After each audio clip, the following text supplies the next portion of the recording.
Today I'll be transforming this image with the techniques I learned in my last master study copy of Cornelius Vandergeest by Sir Anthony van Dyck. I wanted this painting to have a Baroque feeling to it, so I changed the clothing that my subject was wearing in Photoshop.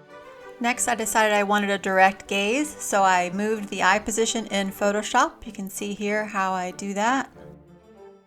I really love being able to experiment in Photoshop with my compositions. And I'm not trying to make everything perfect. I know in the actual painting I will perfect the look of the eyes, but I did want to see here somewhat of a direct gaze. Next, we're going to go in and divide our canvas into equal quarters. I'll be doing the same thing to my square canvas. All right, time for the color analysis. We're going to use the eyedropper tool in Photoshop and just check in the different areas, the lights, the middle values, the dark values, and build up some colors that you'll be mixing for your paint palette. Here's a look at my initial palette, and you know I'll be mixing some subsequent colors as I paint. Next, I'm going to determine how big I want the head to be on my 12 by 12 canvas. I'm using my proportion tool to determine the height of the head, and then I zoom in on the computer screen to make them match. To have them match, I have to zoom in at 43.34%. Also, I check that my grid lines on the canvas are matching with the divider lines on the computer screen, and they match perfectly. So I'll be starting my painting using a selective start method that I've learned from Richard Schmidt in his book, Alla Prima 2, Everything You Need to Know About Painting. There's a link to it in the description. I highly suggest, if you're really interested in portrait painting in this kind of style, that you grab his book. It's a really great thing to have in your library. The only initial marks that I have on the canvas are my grid lines that I've put down with a white chalk. Welcome to my channel, Shelley J. Cox. Come along with me on my art journey. So with Selective Start, it's just that. You select the area, when you're doing a portrait, the area on a face that you want to start your painting with. I, for whatever reason, have chosen the left eye for my portrait. As I'm painting my eye, I am just looking for little shapes of color, and I'm putting them down as if I were painting in little mosaic tiles. So I'm laying down the color, hopefully in the correct value and in the correct shape and in the correct place. Have you ever been painting a painting and you see that something's just not quite right, but you can't put your finger on it? Well, I have a free guide of 6 questions that will help you figure it out. Just click on the link in the description and you'll go here, drop in your email, hit that pink button, and it'll be on its way to you. So here's a look at my reference material, and you can see how that left eye is shaping up compared to it. Something that I learned from my mentor, Tina Garrett, is that when you're laying down your brushstrokes, they should not be longer or much longer than the length of your actual paintbrush itself.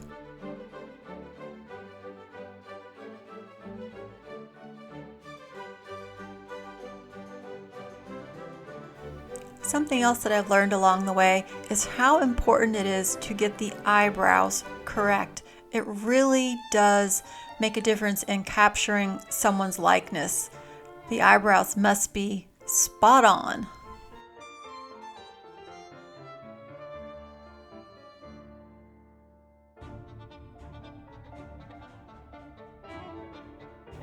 So once I have a good part of the bigger paintbrush strokes down, I like to go back over that area and just finesse it a little bit. I mean, the little tiny brush strokes that you see happening right now, they make all the difference. It's just tiny little bits of finesse, and you just keep doing that over and over until you feel like you've got it to look the way you want. I actually love this part. It's so nerve-wracking when you're first starting a portrait, and until I've got some initial shapes down to compare other shapes and brush strokes to, it's a little nerve-wracking for me. So once I have at least this amount of information, the rest of it kind of flows a bit easier with a little more confidence, and it just becomes a bit more fun to me.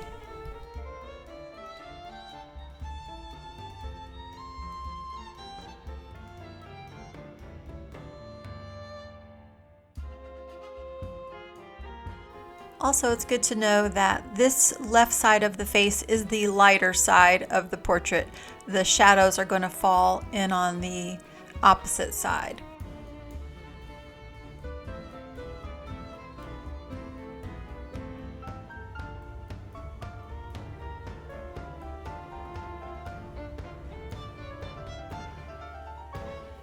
I'm using my proportion tool to check the width of the bridge of the nose because I'm moving over to the next eye. You'll see me doing that periodically throughout the painting of this portrait. I use my proportion tool quite often just to keep me in check, because it's matched 1-to-1 with the picture on the computer monitor, knowing that it's a 43.34% zoom. The head on the canvas is exactly the same size as the head that is on my computer monitor, so I can check it with my proportion tool set as a 1-to-1 measuring.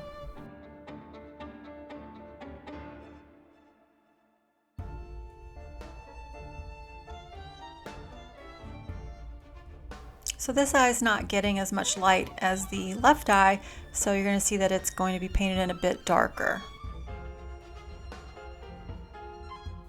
I'm going to be popping in the highlight. It's helping me see that that gaze is directed towards the viewer. Even if I have to paint over it and then put it back in, that's okay.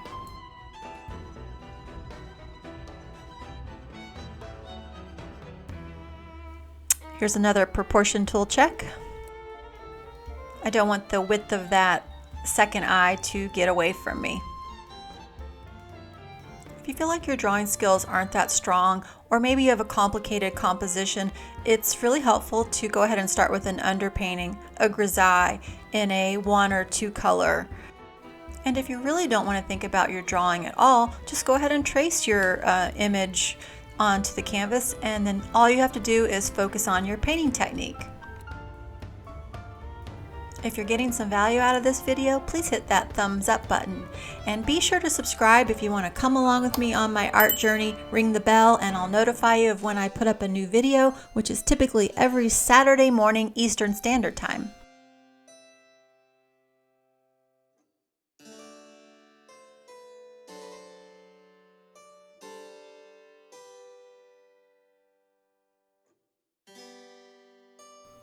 So the brush I'm using here is a number 2 round, and I'm using that a lot throughout the face. I'm making small marks, so I need a small brush, but basically you want to fit the size of the brush to the size of the mark that you're going to be making. And here's another check with the proportion tool. I wanted to see that the corners of the eyes are the same as the 2 corners of the eyes on my computer monitor, and they are. Now, even though technically with Selective Start you're supposed to finish one area and move on, I do tend to go back into the areas that I believed were finished initially, just as the painting progresses and I have other areas to compare the initial areas to. I see little adjustments or marks that need to be made, and I make them. And if I don't like it, I just take them away. So I'm never afraid to try something. Once I've finished an area, I'll just go in, put that mark down, and if I like it, I just leave it alone. Now, mind you, I am painting wet into wet, so I feel like it's easier to do that kind of experimenting when you're painting wet into wet. Now, if the underlayers were more dry and I want to go in and paint something different on top, that's okay. You can do that. You can still experiment, but if you don't like it, then you really typically need to wipe it away, leaving the underpainting that you originally started with. And for those of you that don't know, that's considered an indirect method. And what you see me doing here is a direct way of painting.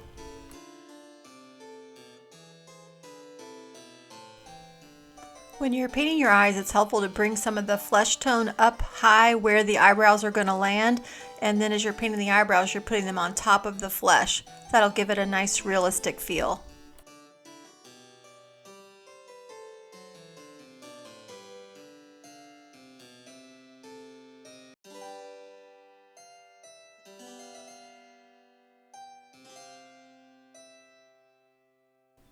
Okay, let's do a check-in with the reference and see how our eyes are looking compared to it.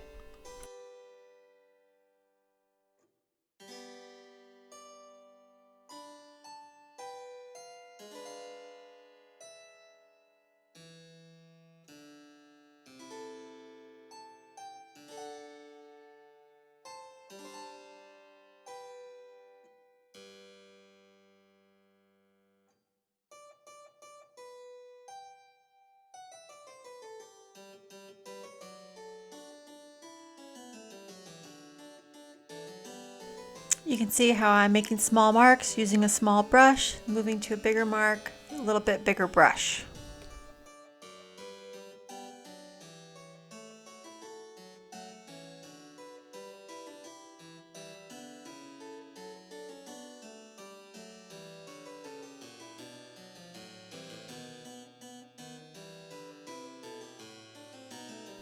I like the shape of the flat brushes. They let you put a nice wide broad stroke or turn it sideways, and then you can get a thin, pretty straight, sharp line using it.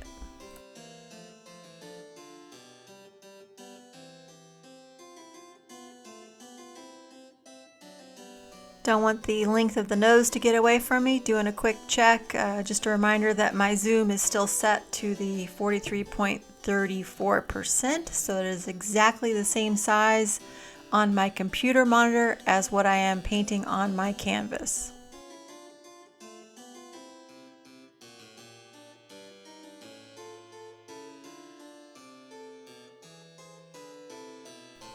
It's also interesting to note that the image you have set up on your computer does not have to be the exact same size as your canvas. So for instance, my canvas that I'm painting on here is 12 inches by 12 inches. It's a square. Now what is important is that the orientation is the same. So when you're cropping and putting your guides on your Photoshop image, they will be the same ratio. So the image in my Photoshop is actually 17 inches by 17 inches. But that doesn't matter because the ratio and the way that I set up the guides is going to be the same. That's why it's important to understand setting up the zoom to match exactly the height of the head on your canvas as on your computer monitor.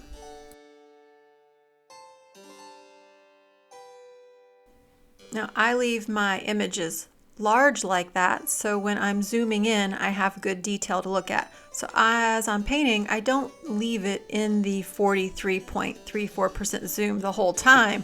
I will go ahead and enlarge it and get really close-up view of whatever part of the face I'm working on. And then I'll zoom back down to the correct zoom percentage so that it's exactly the same on my canvas, so I can measure things and check back and forth. So I'm constantly working into that really closely zoomed in look at my monitor of my reference material, and then back to the zoomed out exactly the same size version.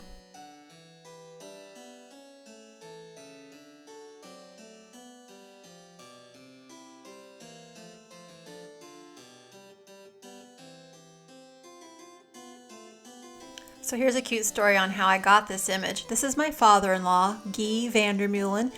He was visiting us and he agreed graciously to be a model for a painting that I was working on at the time. He has since passed away, so this is a posthumous painting that I'm doing, and I believe he would have been happy about it. He was an artist himself, a sculptor, a pencil sketching artist, painter, very talented. And he was constantly encouraging me and teaching me about different artists that he thought that I should know about. And I wanted to remember him in a nice way, and I thought doing a painting of him would be kind of a nice tribute.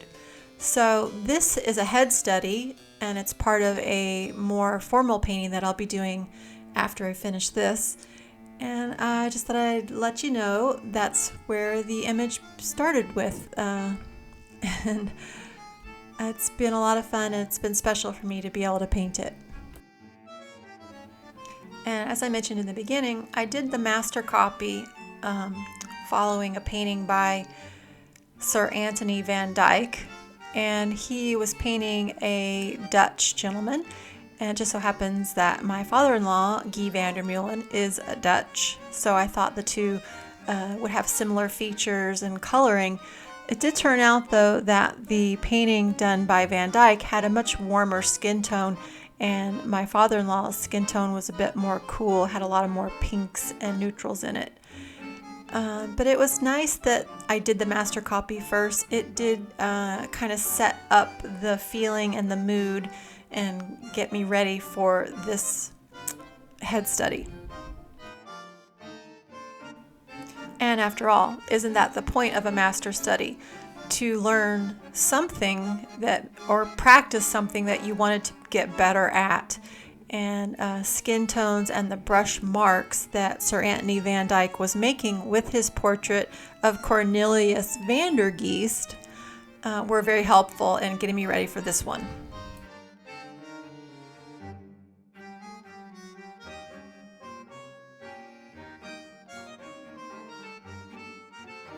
So one of the things that I'm enjoying about painting these men's faces is that I can be really brush painterly style with the brush marks and for the skin. With women's portraits, you have to paint them a little bit more smoothly. But I'm enjoying the ruggedness of my brush strokes during these portraits of the older gentlemen.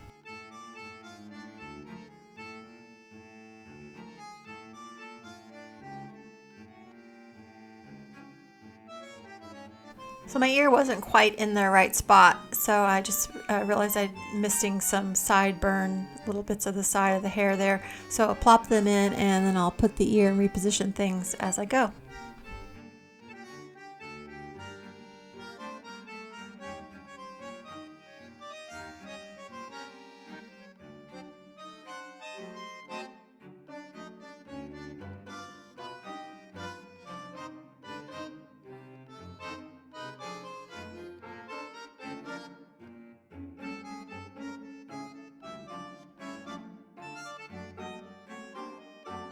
So I chose this warm orangey reddish underpainting color because I like how when I'm putting down the skin tone brush marks that it kind of peeks through and breathes life into the portrait. But with the skin tones of my father-in-law, they're a bit pink and I don't know if they're jiving so great with this orangey undertone. So I'm rethinking the underpainting color for my more formal painting that I'll be doing, and that's another reason why doing a head study like this is so helpful, so you can work out some of these color issues in this smaller scale portrait than in the midst of a full formal painting. So I'm leaning towards going with a bit more neutral mid-value warm gray color, or maybe a beigey, warm beigey grayish pink kind of color, and really just focusing on putting down the correct color skin on top of that and not really relying on too much of the warmth coming through from underneath.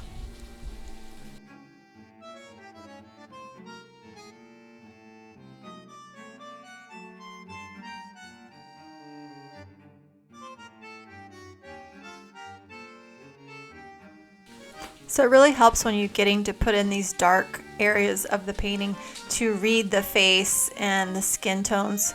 And also it's helping me to sculpt out the shape of this ear that I'm painting. Now here you can see the brushes that I'm using. I've got a comber brush here. It's a number 4.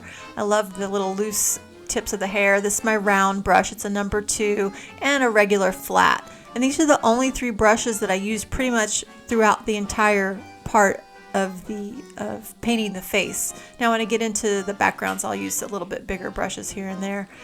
But for the most part, those are the only 3 brushes that I use the entire time. Now I did have a couple different of the same size. I like to use a different brush for darker colors versus lighter colors, rather than having to wipe them away so much.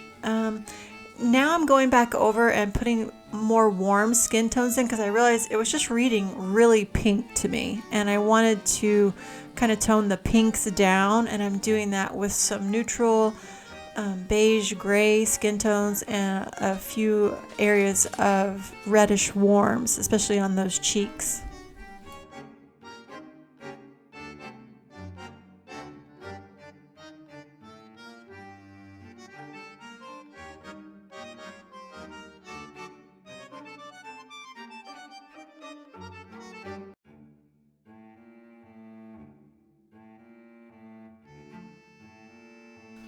Here you see me just going back in and finessing some of those edges and transitions where the nose moves under and away from the light.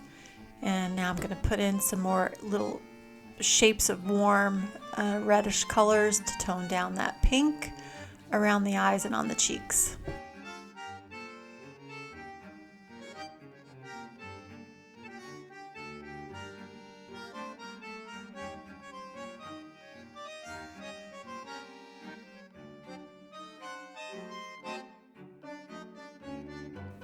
Okay, so we're moving into the forehead. Now you can see in my reference photo, there's a lot of wrinkles on the forehead. And I was a bit nervous about this situation. I don't want to paint them too harshly. I may not even paint all of them, but I do want to paint them because you can see the expression on the face, the eyebrows are lifted, the wrinkling of the forehead would occur. Unless he had Botox or something maybe, but that's another situation. But in this age, gentlemen, the wrinkles are warranted, so I have to work on painting them. And this is something I've painted in the past, but it's been a long time. I don't really remember if I liked the results or not, but I am trying to focus on just looking at where the light is falling and then the mid value and then rolling that into the crevice of the wrinkle.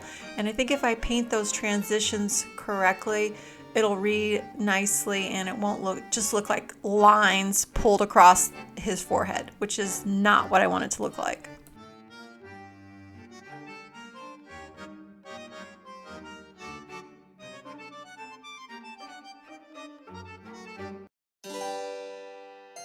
Another good thing to do when you're painting the upper part of the head and the forehead is pull that flesh tone up higher than it would be going where the hairline meets it. You want to go beyond the hairline, so as you pull the hairline down and into the skin tone, it's going to soften and give you nice edge that is not too harsh, and it'll help you with the transition from the forehead into the hair.